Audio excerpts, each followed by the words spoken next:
আগামী 15 ডিসেম্বর থেকে MRP passport পাবেন প্রবাসীরা।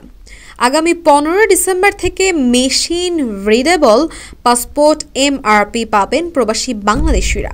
যারা এরই মধ্যে আবেদন করেছেন তারা আগামী 3 থেকে 4 সপ্তাহের মধ্যে সবাই এই পাসপোর্ট পাবেন। 11 ডিসেম্বর রোজ বুধবার আইন, প্রবাসী কল্যাণ ও বৈদেশিক কর্মসংস্থান মন্ত্রণালয়ের উপদেষ্টা আসিফ নজরুল তার ভেরিফাইড ফেসবুক অ্যাকাউন্ট থেকে ভিডিও বার্তায় এই তথ্য জানান।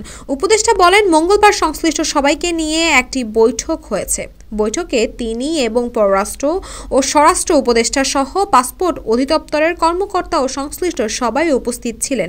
বৈঠকে সিদ্ধান্ত হয়েছে আগামী 15 ডিসেম্বর থেকে প্রবাসীরা এমআরপি পাবেন। আপনাদের পাসপোর্টে খুবই সমস্যা হচ্ছে, আমরা জানি। এমআরপি পাসপোর্টে পাওয়া এই 15 ডিসেম্বর থেকে আপনারা এমআরপি পাসপোর্ট পাওয়া শুরু করবেন।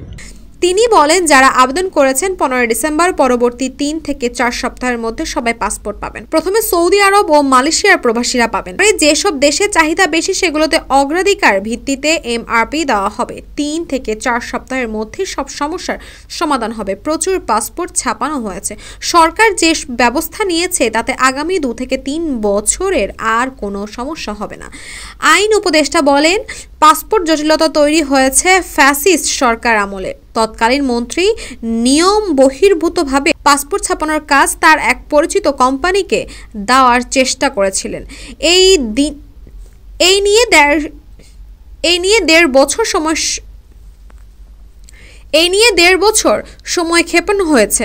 সেটি বাতিল করে দ্রুত সবকিছু সমাধান করতে কিছু দেরি হয়েছে। তবে আগামী 15 ডিসেম্বর থেকে পাসপোর্ট দেওয়া শুরু হবে।